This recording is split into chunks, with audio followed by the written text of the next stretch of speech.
नमस्कार मित्रांनो, कसे आहात आपण सर्वजण?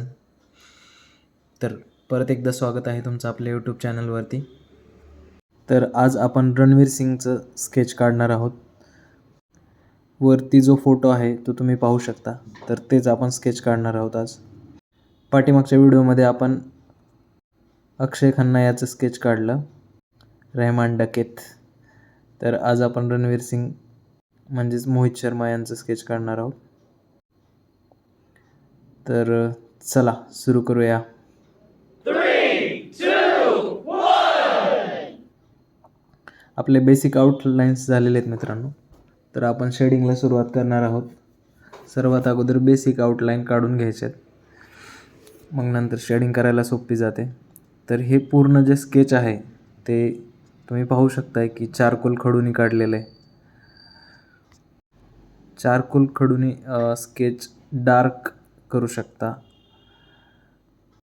चारकोलने डार्क साईड एकदम चांगली दिसते. तसेच पेन्सिलने आपण त्याच्या चेहऱ्याची शेडिंग करू शकतो.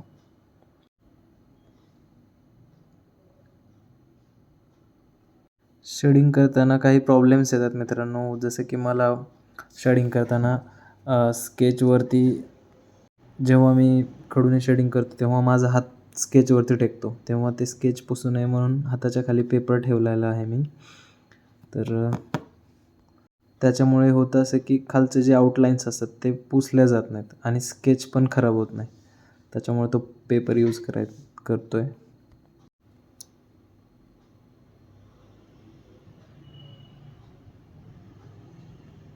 एक स्केच काढायला साधारणतः 1 ते 2 दिवसाचा टाईम जातो. स्केच जर व्यवस्थित आणि सावकाश काढलं तर ते जास्त चांगलं दिसतं. त्याच्यामध्ये जास्त डिटेलिंग दाखवता येतात. छोट्या बारीक बारीक गोष्टी दाखवता येतात त्याच्यामध्ये. जर घाईघाईमध्ये स्केच काढलं तर काही गोष्टी राहून जातात आणि चुका पण दिसून येतात खूप जास्त. तर स्केच काढताना घाई न करता एकदम सावकाशपणे स्केच काढायचं आहे. तर हा पार्ट 1 आहे. तर ह्या पार्ट 1मध्ये जे तुम्ही आज बघताय कुठपर्यंत झालं आहे ते स्केच, तर ते मला 1 दिवस लागला तेवढं स्केच काढायला. याच्यानंतर सेकंड पार्टमध्ये मी दाखवेलच तुम्हाला स्केच पूर्ण झाल्यानंतर ते कसं दिसतंय, काय दिसतंय. तर तेही मी घेऊन येईल. आणि त्याच्यामध्ये मी जसं तुम्हाला गेल्या व्हिडिओमध्ये सांगितलं की ग्रीड्स आखून स्केच कसं काढतात, मी त्या व्हिडिओमध्ये ते तुम्हाला नक्कीच दाखवेल. ग्रीड्स कशा आखायच्या, त्याच्यानंतर त्याचा जो एक बॉक्स असतो तो किती सेंटीमीटरचा असायला हवा, किंवा त्या पेपरच्या जी पेपर आहे त्या साईजवरती डिपेंड आहे आपण किती कॉलम घेतो त्याच्यामध्ये.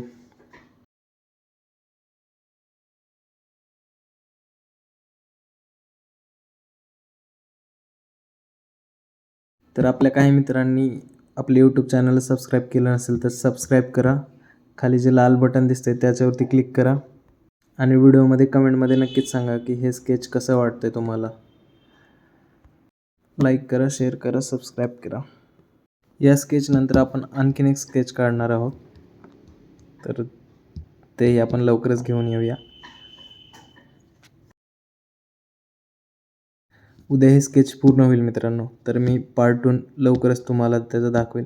उद्याच मी त्याचा व्हिडिओ अपलोड करेल, तर तोही व्हिडिओ तुम्ही बघा. स्केच पूर्ण झाल्यानंतर ते कसं दिसतंय ते पण तुम्हाला कळेलच. जेव्हा आपण स्केच काढत असतो ना तेव्हा जास्त इंटरेस्ट यायला लागतो. जसं जसं स्केच पूर्ण व्हायला लागतं तेव्हा आणखीन जास्त इंटरेस्ट यायला लागतो. आणखीन त्याच्यामध्ये बारीक बारीक काम करायची इच्छा होते. आणि स्केचमधलं सर्वात महत्त्वाचा पार्ट म्हणजे डोळे. तुम्ही बघू शकता, जेवढे डोळे जास्त चांगले ॲट्रॅक्टिव्ह दाखवता येतील तेवढं स्केच आणखीन जास्त ॲट्रॅक्टिव्ह दिसतं.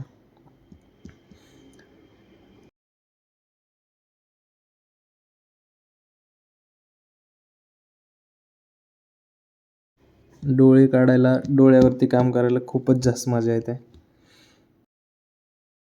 जसं जसं चित्र पूर्ण होत यायला लागतं तसं तसं आणखीन जास्त काम करायची इच्छा होते.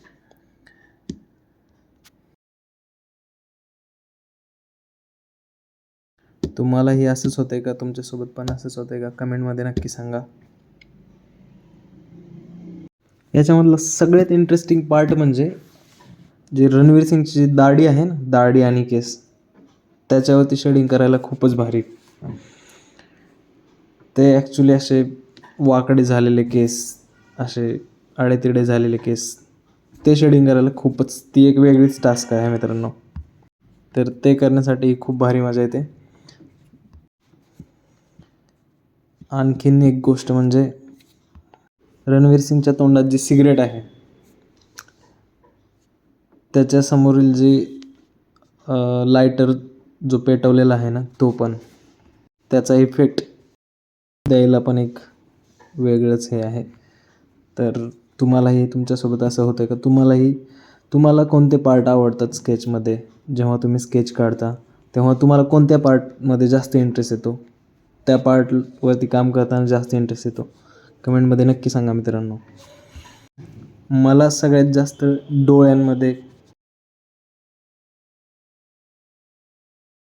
डोळ्याचा जो पार्ट आहे ना, त्याच्यामध्ये खूपच म्हणजे इंटरेस्ट येतो. छोट्या छोट्या गोष्टींवरती काम करायला, त्या गोष्टींमध्ये जास्त डिटेलिंग दाखवायला. तर तुम्ही पाहू शकता कशाप्रकारे म्हणजे शेडिंग करतो आहे मी. आणि याच्या पुढचा जो व्हिडिओ टाकणार आहे त्याच्यामध्ये एकदम डिटेलिंगमध्ये हे चित्र पूर्ण झालेलं तुम्हाला नक्कीच दिसेल. चेहऱ्यावरचे हावभाव, तसेच चेहऱ्यावरच्या असलेल्या खाणाखुणा मी नक्कीच पुढच्या व्हिडिओमध्ये याच्यापेक्षा जास्त डिटेलमध्ये दाखवण्याचा प्रयत्न करेल. आत्ता हे अनकम्प्लीट आहे. जेव्हा हे कंप्लीट होईल तेव्हा जास्तच ॲट्रॅक्टिव्ह असेल.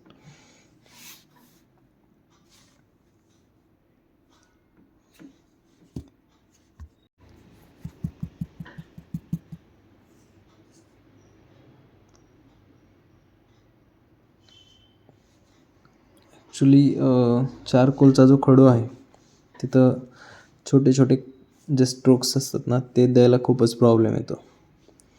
त्याच्यामुळे कधीकधी ते स्ट्रोक्स पेन्सिलने द्यावे लागतात.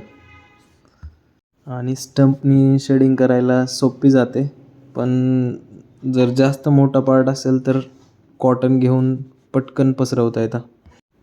ते पण खूप चांगली आयडिया आहे. स्टंपने एकदम चांगल्या प्रकारे ब्लेंड करता येतं. जिथे जिथे छोटे छोटे लाईन्स आहेत, जसं की डोळ्याखालची जी सावली पडलेली असते, डोळ्याखाली जे वन असतात, ते दाखवायला स्टंपने बेस्ट एकदम भारी होतं. आणि जो पूर्ण फेस आहे तो पटकन करण्यासाठी कॉटनने पटकन पसरवलं ना, ते होतं एकदम व्यवस्थित. तर असेच आणखीन व्हिडिओ बघण्यासाठी आपल्या चॅनलला सबस्क्राईब करा, लाईक करा, शेअर करा आणि कमेंट्स करा. तर परत भेटू मित्रांनो.